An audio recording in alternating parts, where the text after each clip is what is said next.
Hey guys, Scrag 101 here. I wanted to go over the magic section for the new 8th edition of Warhammer. One thing as an Ogre player that I tend not to pay a lot of attention to is the magic section from the basic rulebook, simply because Ogres are not allowed to take anything but gut magic. But I did want to focus a little bit on the magic section, simply because the new magic, in my opinion, is some of the scariest stuff we've seen to date. With all the lores having some really great effects for both augmenting their own troops as well as just utterly destroying enemy troops, I wanted to go over a couple of things about the magic section. Number one is Winds of Magic. The way that you select your number of power dice that you get to roll is by simply rolling 2d6. The number you roll is the number of power dice that you generate. For every friendly wizard in your army, you roll another d6, and if you happen to roll a 6 with that, you get 1 additional power dice, up to a maximum of 12. Once you have your power dice selected from your roll of the 2d6, you also have your number of dispel dice that the opponent gets.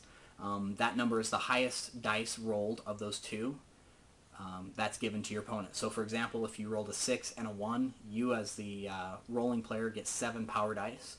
The opponent gets 6 dispel dice, which brings up the number 7, which sometimes I kind of lose in retrospect of how important it is.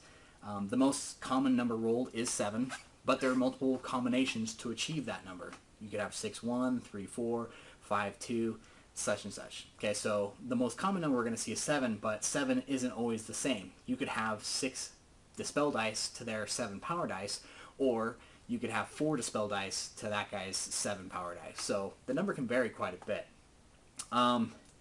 The main thing I wanted to go over, though, is each spell or each lore has certain spell types that, in my opinion, are just absolutely devastating. So I wanted to just touch on each lore here and give what is my opinion as some of the better spells in the lore, or the best spell in the lore. This isn't the be-all, end-all of it. It's just me as an Ogre player looking at it. I wouldn't want to be hit by any of this stuff. So here we go.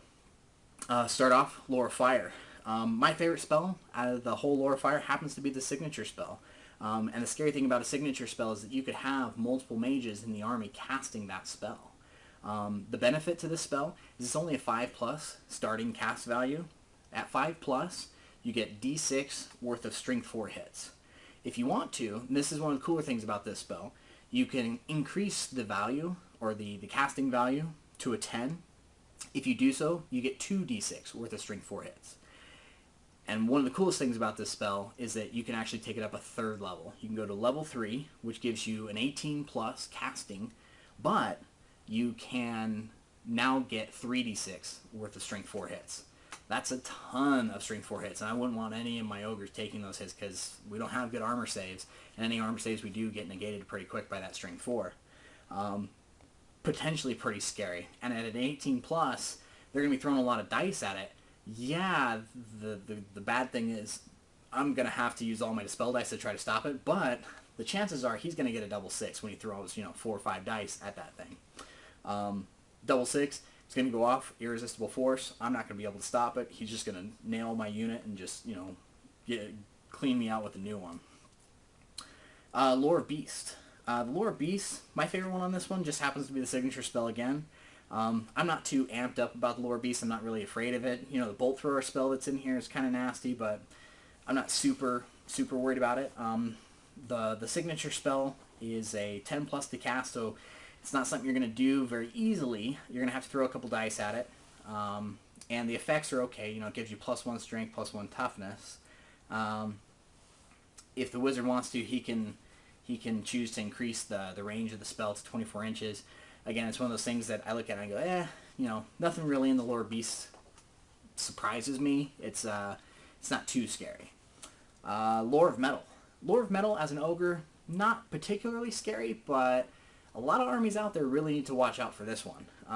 If you're playing an opponent who's gearing his list to beat you, Lore of Metal can really make a difference.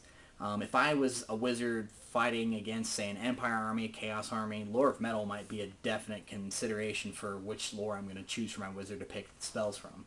The scariest spell on this one is the Final Transmutation.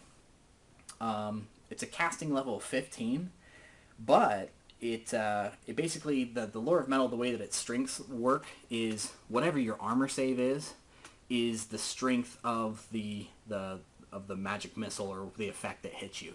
So the more armor you have on, the higher the strength value is. So those Chaos Knights rolling around out there with the 2+ armor saves, or Empire Knights rolling around with 2+ armor saves, they're going to get really, really smashed by this lore. Final Transmutation, the reason why it's so scary is that basically if the spell goes off, the target unit on a 5+, you roll for every model in the unit. Any 5+s, you just eliminate models. No saves whatsoever. No wards, no armors, nothing. You're turned to gold. You're done. So if you got a really lucky roll off, you could take out an entire unit of knights. Boom, just gone. Nothing to do about it.